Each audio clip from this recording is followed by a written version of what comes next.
Imana rero iransanga irambwira ngo mwana wanjye ngiye kukubitsa ibanga ntigeze mbitsa undi muntu. Icyakora ngiye kukubwira ibintu ntabwiye undi muntu wese, cyane ko numvaga umuntu nzi wabwiwe iyo minsi ari umuntu bita Hezekiya, ari we muntu Imana yongereyeho imyaka 15. Mu nsomye Bibiliya niwe narinzi.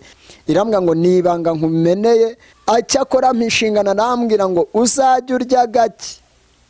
Bivuga ngo uyu mubona wenda cyangwa se urimo baha ubuhamya, sinemererwa kurya kabiri, iyo nariye rimwe ku manywa nijoro sindya. Ibyo rero naho nabibwiriwe. Murakoze cyane. Nitwa Uwihoreye François Karosi. Mubo twumvise igice cya mbere cy'ubuhamya bwanjye. Ndi umugabo ndubatse, mfite madamu n'abana 2. Ubwo rero ngarutse nje gutanga igice cya kabiri, ariko reka mbanze nsenga Imana. Mana data wa twese, ndagushimiye cyane mwami, kuko uri Imana igira neza. Uri Imana sheno dimini fwasi regrede no deside braille. Uri Imana ivuga bikaba, uri Imana itegeka bigakomera. Uri Imana ibana natwe iminsi yose. Mana uraturwanirira, nushimwe cyane mwami. Ibyo tugiye kuvuga ni imirimo y'ibyo wadukoreye. Ngaho shyigikira, kandi umuntu wese uzumva ubu buhamya umuhe kugira ngo ahindurwe nabwo, kandi yizere Yesu Kristo kugira ngo umugirire neza. Ndagushime kuko uri Imana, mu izina ryawe Yesu Kristo, amen. Ubwo duheruka nari nabahaye igice cy'ubuhamya bw'iwacu ko twari abantu badakijijwe, twari abapagani. Iwacu bakoreshaga imyuka mibi cyangwa se ibintu by'ubupfumu.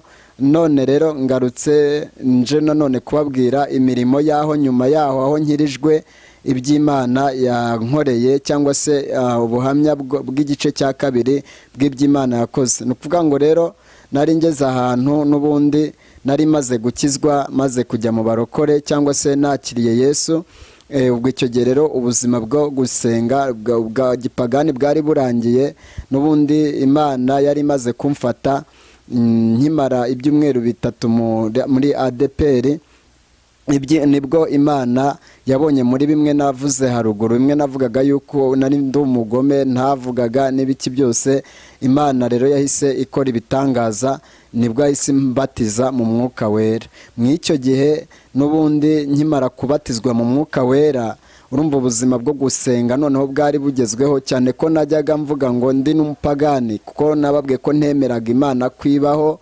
Numvaga nta Mana ibaho, cyakora cyo shitani nemeraga kwabaho. Rero nari maze kumenya, cyakora nkajya mvuga amagambo ari nayo wenda Imana yarebeyeho irankiza. Ari umuntu umwe wari ukijijwe iwacu w'umurokore witwaga Ndagije, twajyaga tumureberaho kuko ari umugabo ukijijwe. Nkavuga nti jyewe ngiye mu barokore nakizwa nk'umuntu witandagije. Ubwo icyo gihe nkimara kugeramo numva cyakora n'ubundi ngiye gukizwa nkijijwe. Nibwo icyo gihe nihana itabi, nihana inzoga, ariko itabi ryo ryari ryamaze kunanira nkuko wenda nabivuzeho. Nyuma rero nibwo ndagira ngo mvuge iki kintu, kuko hari abantu bakizwa ariko bakaza kugera igihe n'ubundi gukizwa ibyaha bibananira bakabigumamo. Ubwo rero jyewe urumva twatangiye dusenga, ariko muri Nibature niho nafatiwe.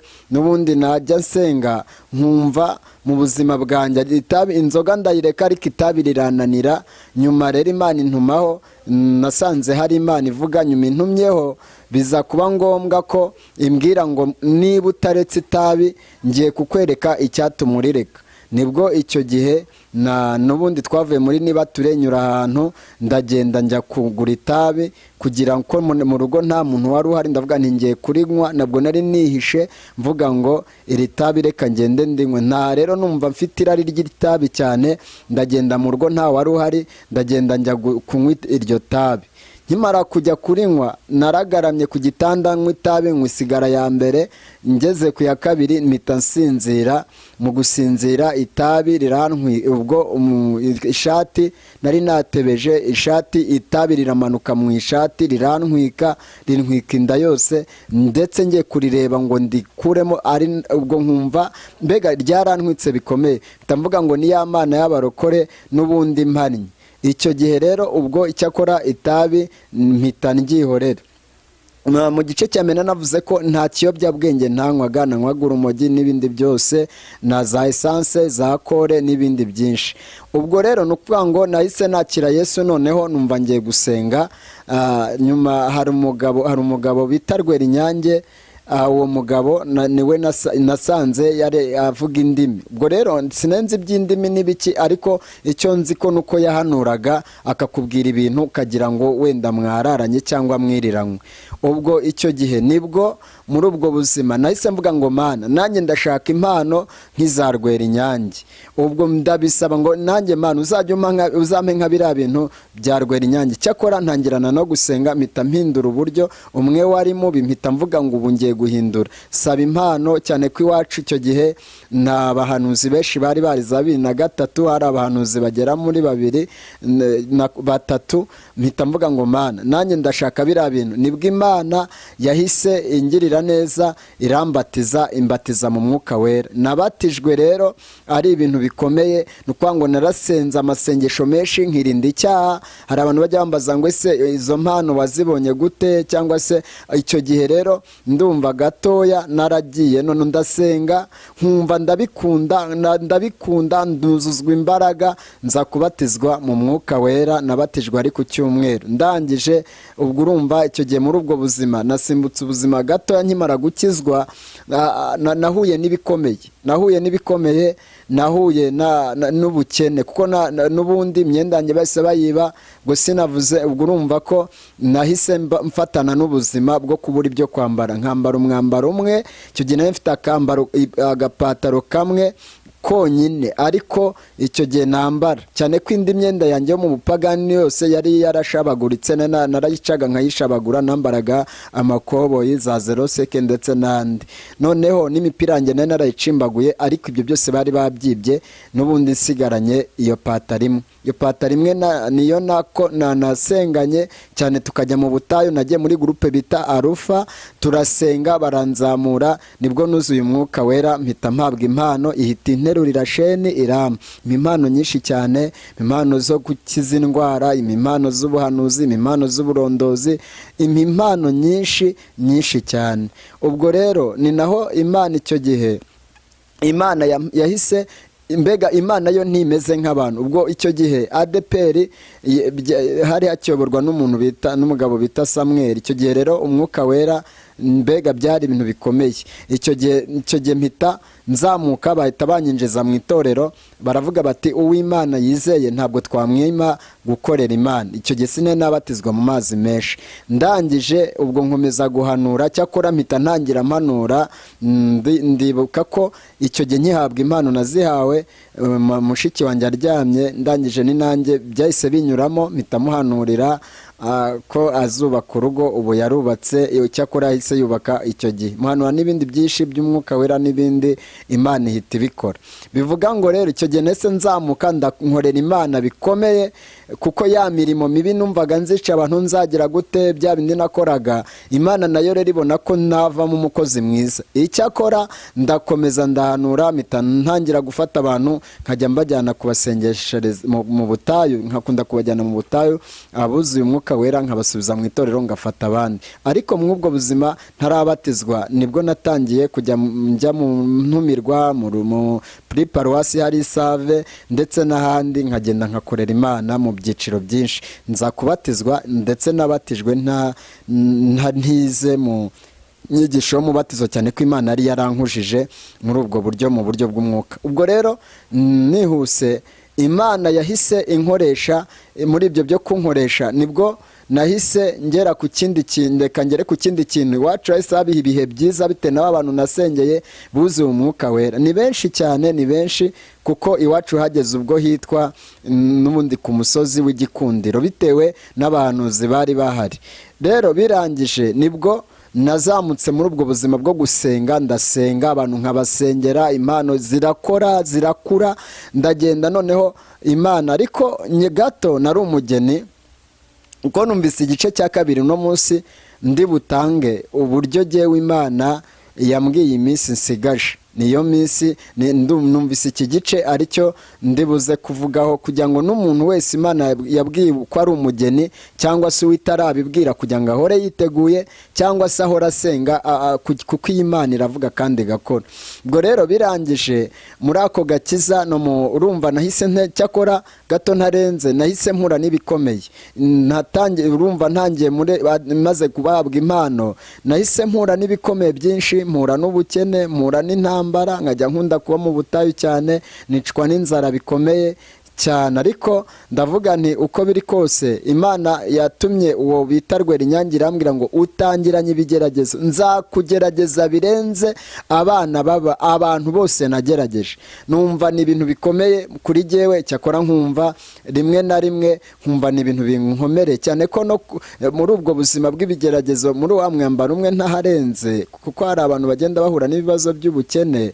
Ni ukuvuga ngo ndumva mu kubatizwa kwanjye natijwe n'umuntu ipataro wandushaga, yari afite nk'ibiro nka 80 kandi njye nta n'ibiro 50 mfite. Ubwo naracyambaraga kigahita kizamo ibintu by'amantuzi, kikihinahina.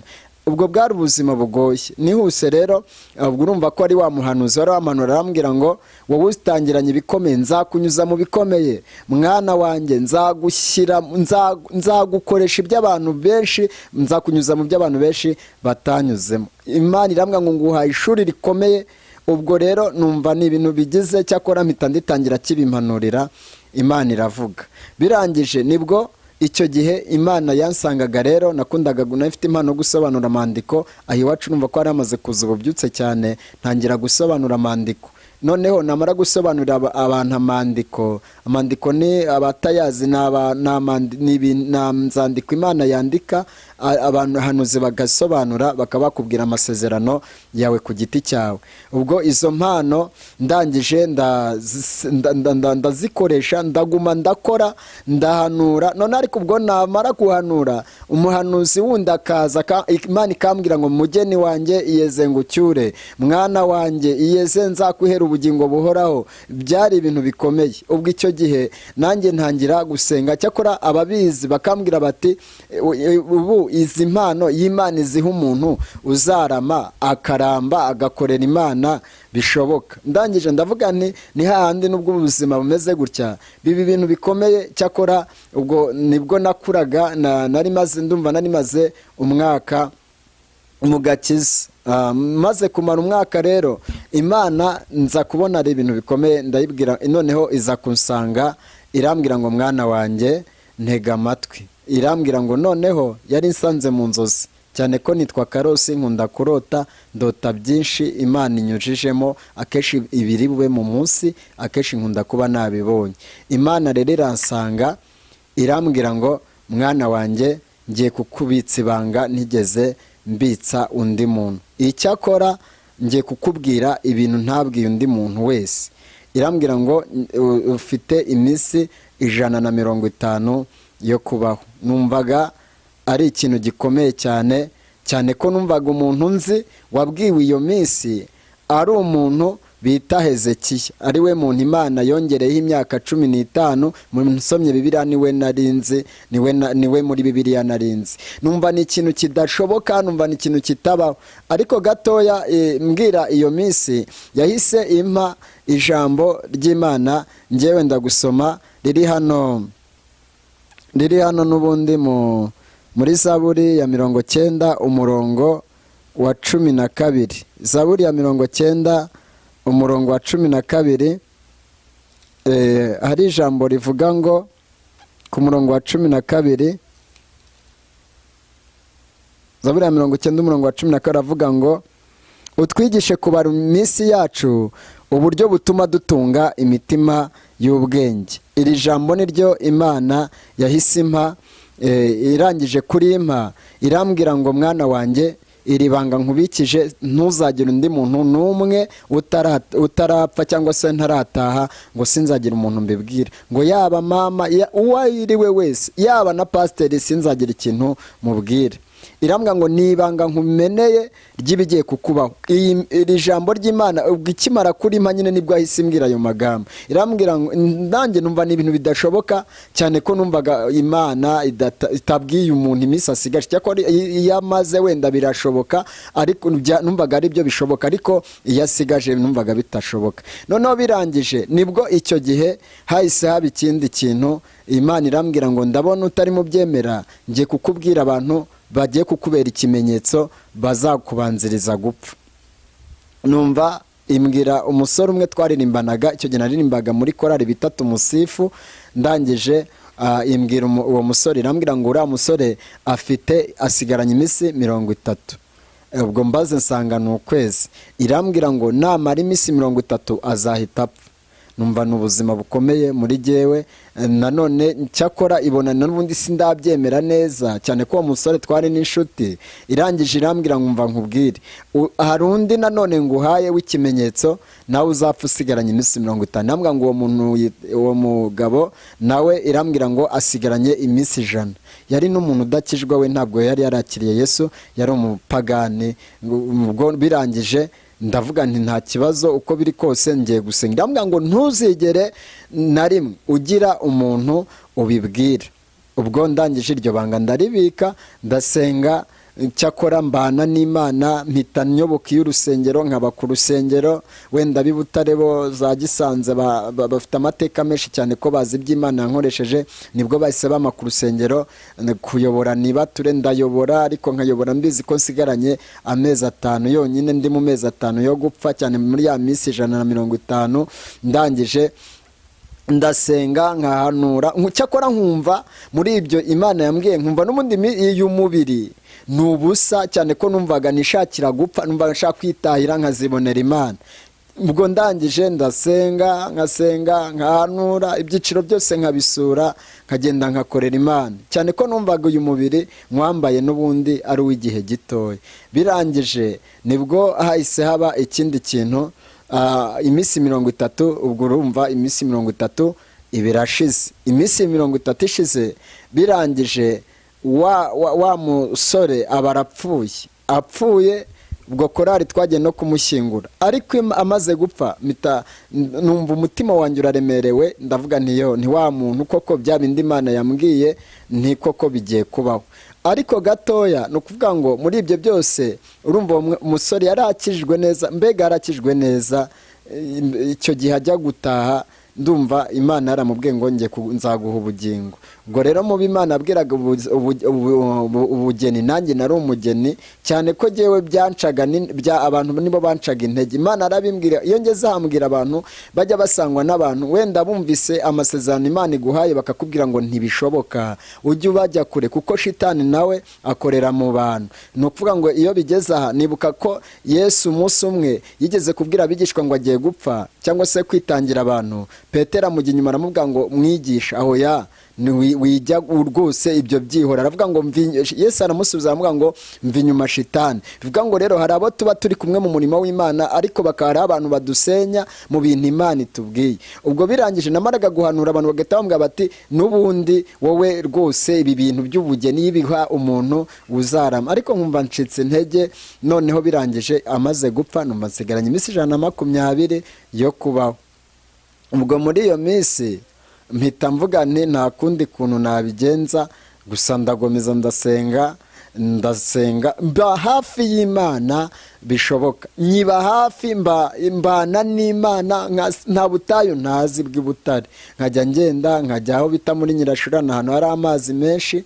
nkagenda nkajya ahantu bita za Kanyari, hano za Gitarama, za Kanyarira, za Kizabonwa, nkagenda nkajya ahantu bita za Kinyamakara, nkajya mu ishyamba rya Kaminuza. Mbega niberaga mu mashyamba cyane kugira ngo ndeke Imana mu buzima bwanjye yampa ubugingo, cyane ko natekereza nkumva iminsi maze mu gakiza, numva nari mazemo imyaka 2 yonyine, nkumva iminsi maze ni mikeya ntango, kandi narumvise ijambo ry'Imana rivuga ngo abantu bazahabwa amakamba. Numvaga rero nta makamba mfite, kubera yuko ubugingo bwo numvaga mbufite cyane ko gukiranuka kwarimo, ariko ingororano zo cyangwa se amakamba numvaga ntayo, cyane ko nta n'imirimo myinshi numvaga mfite. Nakoraga cyane rero kugira ngo ngwize imirimo, wenda ubwo ngiye gutaha nzibonere ingororano. Birangije rero ubwo muri ubwo buzima mbamo, cyakora mpuramo n'ibikome byinshi, ndahanura, ndayobora aho nsuye, simbivuge. Cyakora nibuka umuntu umwe nabajije n'umusore bita Celestine twasenganaga, ni nabwo we yari akimara gukizwa. Ndamubaza ntese ni buriya ni umuntu ajya abwirwa iminsi asigaje? Arambwira ngo hoya, ntabwo umuntu Imana ijya imubwira iminsi asigaje, ahubwo ashobora kumubwira yamaze cyangwa igihe imwongereyeho. Ndangije numva, cyakora mpita nicecekera sinamubwira, ndagumiza ndasenga.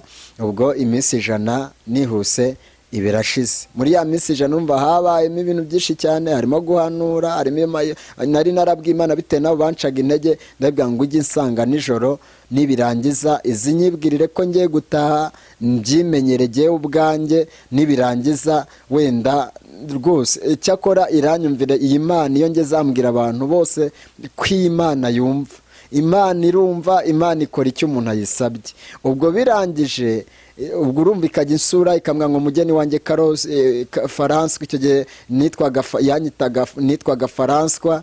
Ndangije ikambwira ngo mwana wanjye yeze ngucyure, urera, imyambaro yawe irera, n'ubundi nzagucyura, nzaguha ubugingo buhoraho, wanditse mu gitabo cy'ubugingo. Mbega ukunsura, jyewe ntihariho amasezerano ko ngo nzakubakira, nzaguha iki, no, ahubwo jyewe bwari amasezerano y'ubugingo, kuzabona n'ibyo gusa. Ariko ibyo mu isi nta na kimwe jyewe, abandi barasezeranwaga, ariko jyewe nkisezeranirwa ibyo by'urupfu, nta kindi.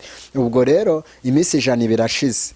Iminsi 100 ishize, uwo mugabo yitwa Baptiste, ni umuntu wacu, nta kubivuga nta kibazo, yaratashye ariko nta kibazo. Ubwo icyo gihe ntabwo yarakijijwe, ni umuntu twari duturanye. Arangije Imana iramuvuze, irambwira ngo ubwo ahita ataha. Mu minsi 100 yari afite umudamu w'umwarimu, arangije bari mu mahugurwa, baza gusanga uwo mugabo yapfuye. Noneho barangije, ubwo nibwo iyo minsi, ariko mbere yaho Imana yari yamuntumyeho, irambwira ngo genda umubwire ngo yezwe, akizwe, kugira ngo nzamuhe ubugingo buhoraho. Ndagenda ndabimubwira. Bya bindi rero by'abantu, niyo tuvuga ibi bintu, kuko hari abantu benshi batabyemera, bumva ari ibintu bidashoboka. Ndangije ndabimubwira, ndamubwira nti Imana yambwiye ngo usigaranye, ugiye gupfa, haburaga nk'iminsi mikeya cyane. Ndamubwira nti rero Imana yambwiye ngo wezwe kugira ngo uzatahe nawe izakwihera ubugingo. Arangije ati arambwira ngo ndimbwa y'Imana, jye nta kintu naba, ntabwo naba. Ngira impfu nyinshi yasimbutse, arambwira ngo jye ntacyo naba. Ubwo rero iminsi 100 ishize, noneho arangije arataha. Imana aba apfuye, barabimbwiye, mbaze nsanga barabivuga, tujya gutabara, ariko nabwo nsanga ya minsi 100 nibwo yanjye nayo yari yuzuye.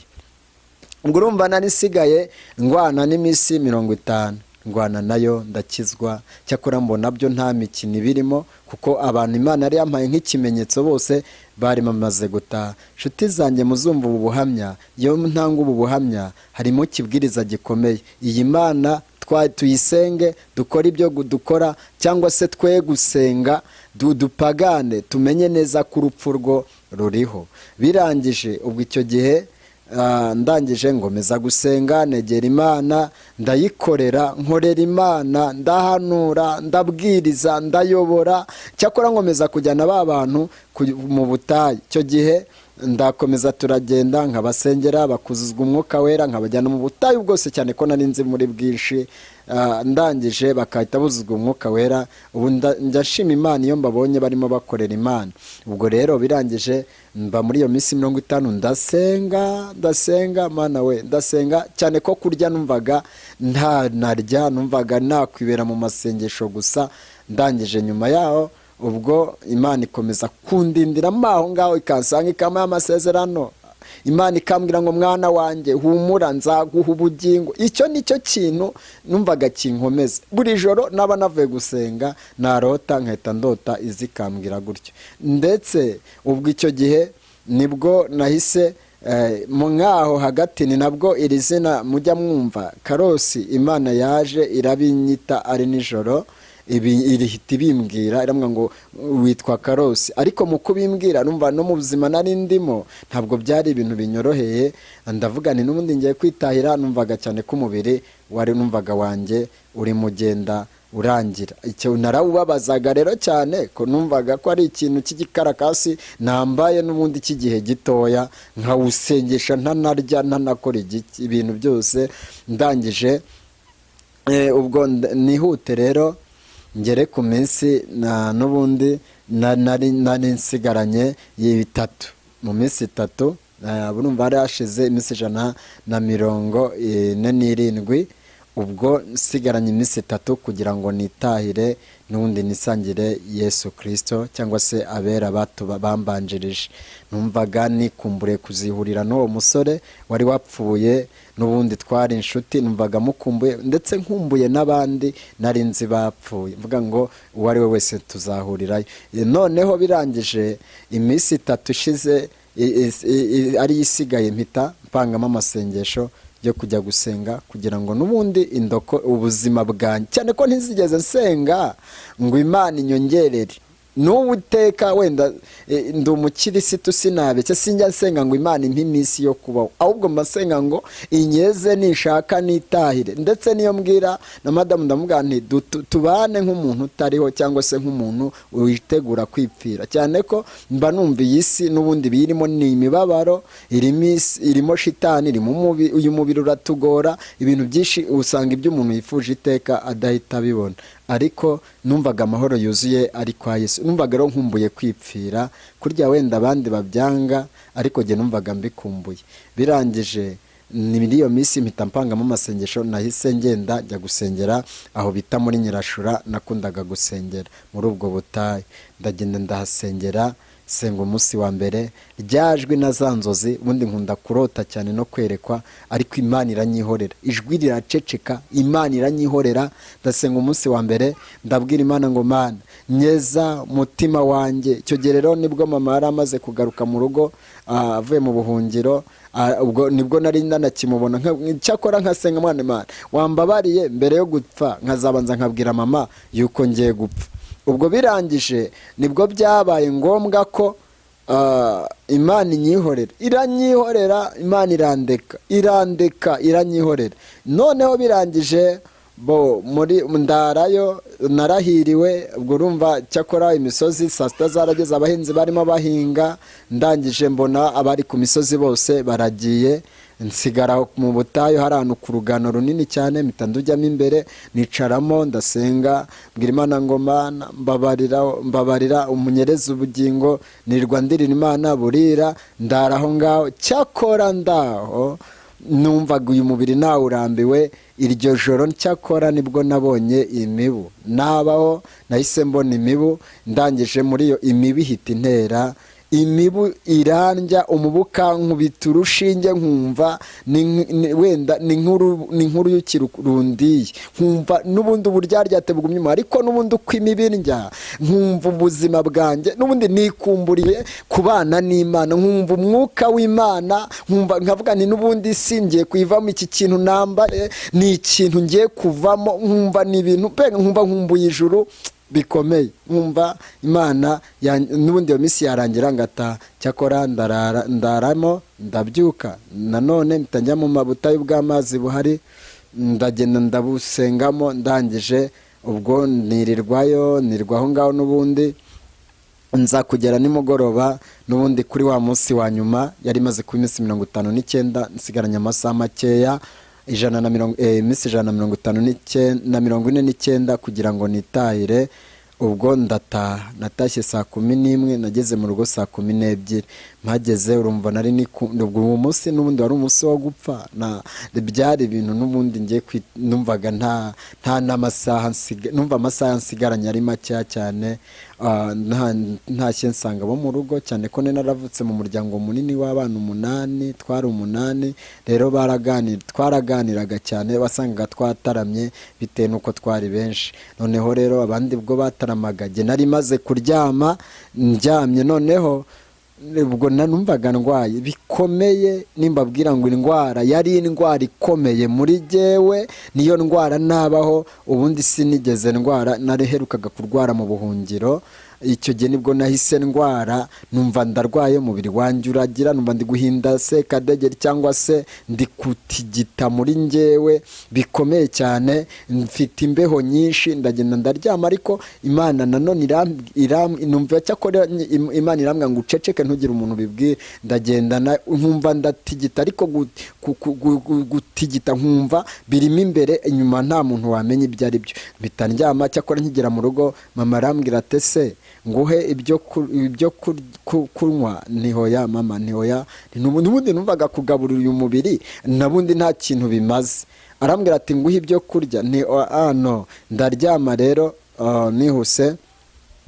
ubwo urumva ni wa munsi wo gutaha wari umunsi wo gutaha nageze niwo ndimo wa munsi rero n'ubundi muri ayo masaha y'ijoro saa 8 z'ijoro nibwo nagiye kubona n'ubundi mu nzozi ariko n'ubundi nari ntashye byari byarangiye mpita mbona ngeze hano muri sale nini cyane sale numva n'ubu nkumbuye kongera kubona ndangije mbanyigezemo sangamo amagare agera muri 3 yari 3 hari 2 yari yaratwaye babandi n'iryange ryari gifunze ritari ryatwara umuntu n'umwe. ibi mbabwira nibyo niboneye ni ibintu bifite ibihamya kuko ndumva nkimara kuvayo nabibwiye n'abayobozi ba pasiteri kugira ngo dushime Imana. nyuma rero biza kuba ngombwa yuko iyo sare nsangamo amasaha menshi cyane yari amasaha menshi cyane ndangije ayo masaha nkabona mbega abantu nako nkabona isaha iri muri mbega buri saha yose yari iri muri 0 ndangije umuntu numva ijwi rikomeye rivugiyemo aho ngaho Imana irambwira ngo umva nkubwire Karosi yari mamagara inshuro 3 ati iyeze ngo nako ugiye gutaha noneho ugiye kujya mu gihugu cya kure nutinda urafatirwa mu nzira. ubwo urumva nari mfite isaha imwe mu kwitegura mu koga mu kwambara no gurira igare nkarinyonga ngahita ngenda.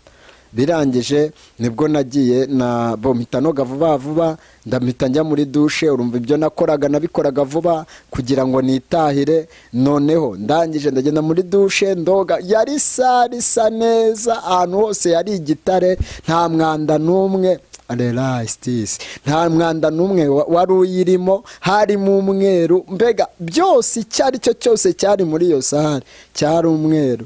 ndangije ndagenda ubwo ndoga mpita nambara ikanzu y'umweru ndambara byose ndikwiza nambara ipataro nambara ibintu byose mpita nambara na ga z'umweru nambara inkweto z'umweru n'amasogisi byose byari umweru bisobanura ko gukiranuka ko imirimo yanjye yari yemewe n'ubundi kwera kwanjye kwari kuri.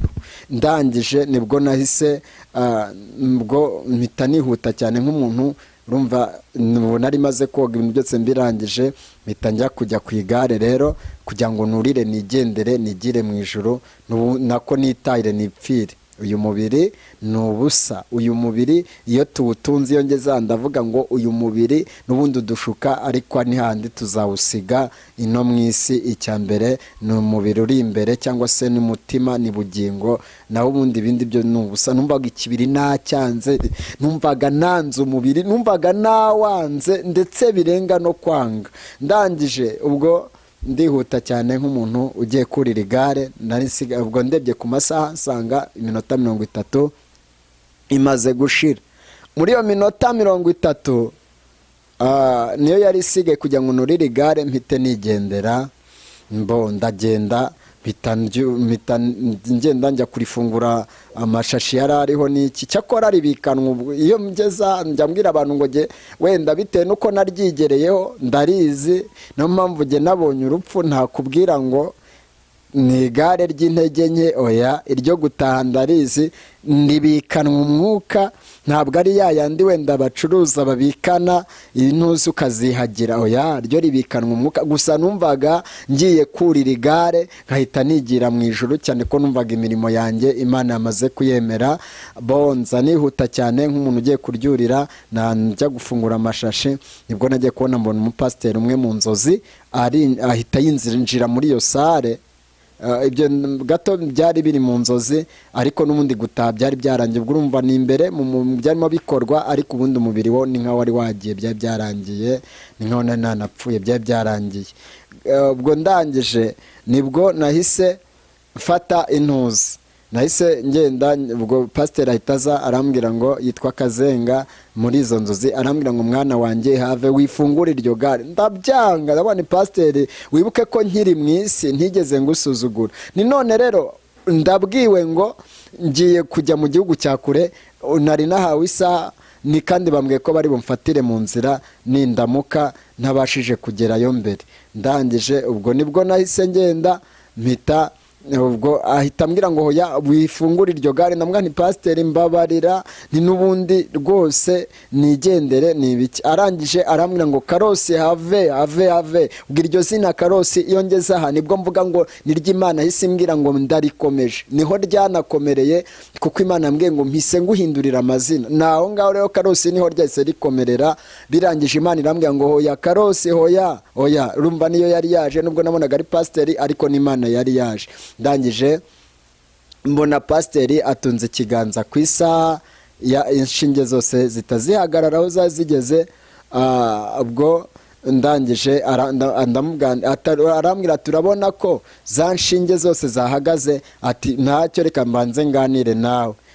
Ndangije tukimara kuganira arambwira ati rero mwana wanjye ntabwo wigeze umpemukira, nakubikije ibanga, ntigeze mbitsa umuntu wese naremye, ati kuko nzagukoresha ibintu bikomeye, niyo mpamvu nkunyujije nkweretse iri banga. Arambwira ngo wari umugeni wo gutaha, ndetse umunsi wawe wari uyu wa nyuma wo gupfa. Ariko arambwira ngo kuko utigeze na rimwe umpemukira, iyaba ari undi w'umusore unyujijwe wabwiwe aya magambo mbere, aba yarajya akishingira cyangwa se agasambana kugira ngo arebe ko yasiga umwana, cyane ko pasiteri cyangwa se Imana yahise imbwira ngo abantu benshi kuko babumva batapfa batabyaye. Ndangije ubwo arambwira ngo kandi ikindi, ubwo ngubwo nuko ngo atamabanga nakubikije na rimwe wamenye. Numva cyakora biranejeje, namubwira nti yego. Arambwira ngo ikindi, ntawe wigeze umenerera ibanga ngo umubwire iminsi usigaje. Nabwo numva ndanezerewe. Arangije arambwira ngo kandi ikindi, arambwira ngo ntiwigeze na rimwe utuza ntiwiridayi, warasenze, wabaye maso, ntiwigeze untererana. Ibyo nagutumye wabivuze neza, ntabwo wigeze uyobya ubwoko bwanjye cyangwa se ngo babeshye.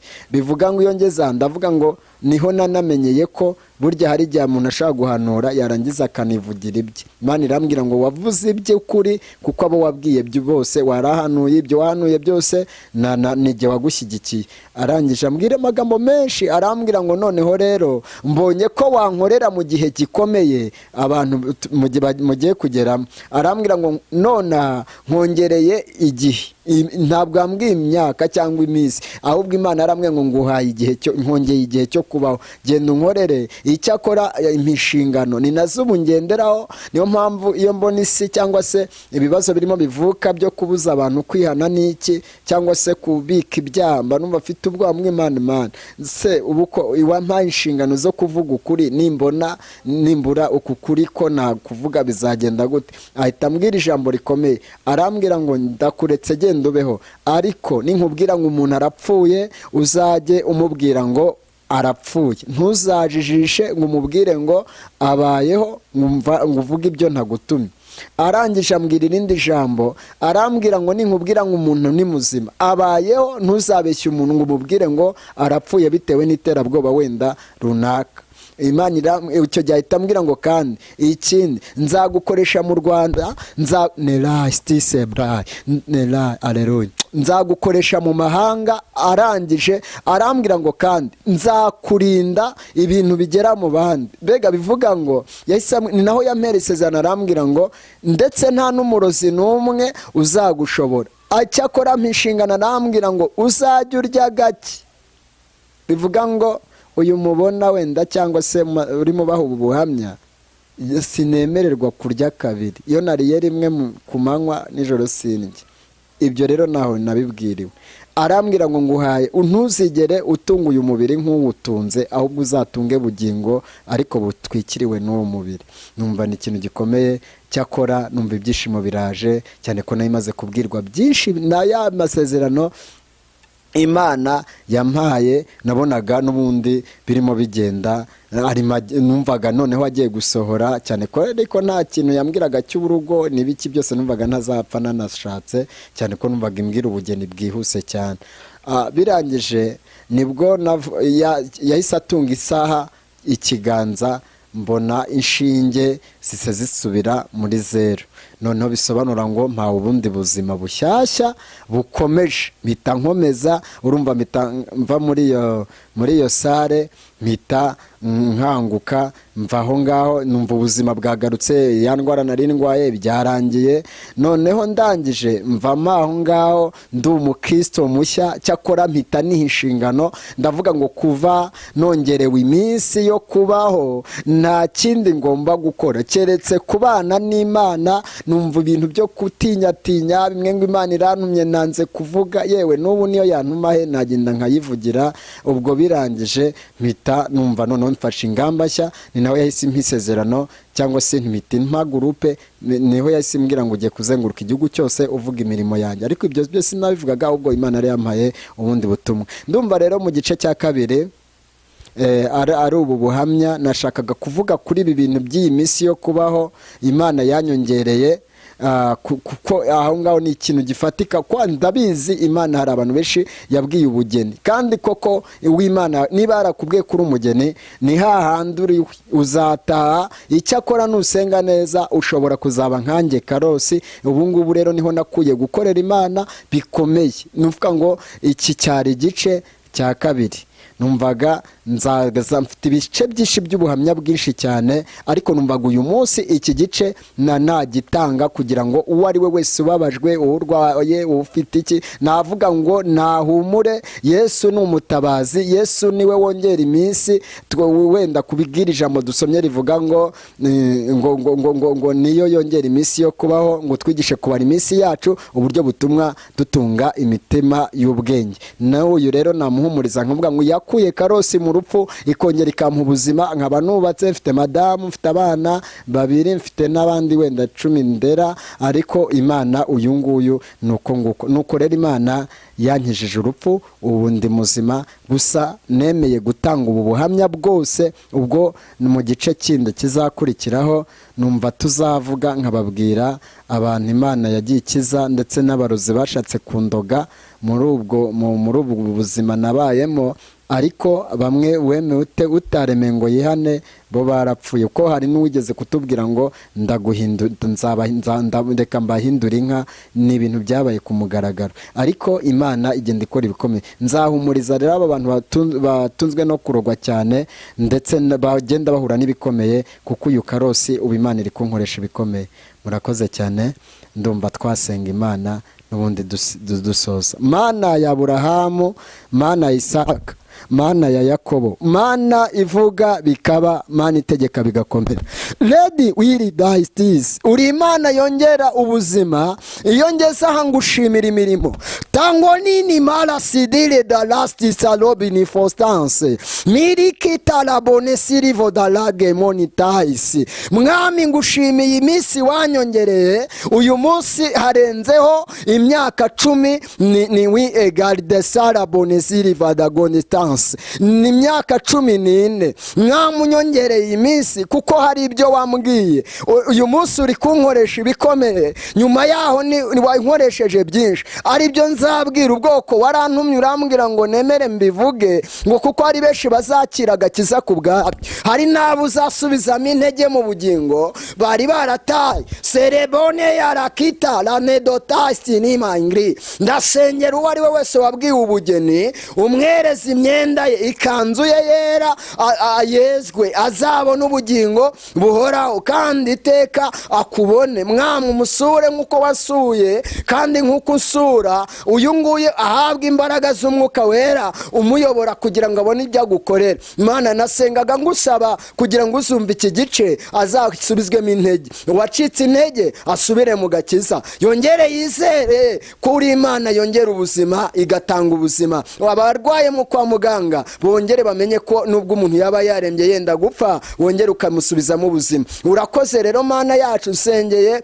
Mwami umunitasti fodra kozi wawe onirani uyerishabe iri sezerano rishya nekita westis benevaisi. Uri Imana yakora ibitangaza, ngaho ubutumwa ni bwamamara isi yose, uvuga ibyo muri ibyo wakoze, n'aba bantu bose wabibakorera. Abarushye bari kwa muganga, Mwami ubutumwa buri kwamamara isi yose. Uha umugisha rero uyu mukozi wawe wemeye gutambutsa ubu butumwa, kandi akomeze agirirwe neza nawe. Urakoze Mana, uzumva ubu buhamya azakomene ni muwazinaye azirikidaide na la azakomerezwe muri wowe. Ndagushimiye, bikore. Ubwo tuzongera kuvuga ibyo wakoze tuzaguhimbaza muri byose. Urakoze, bikore mu izina ryawe Yesu, amen.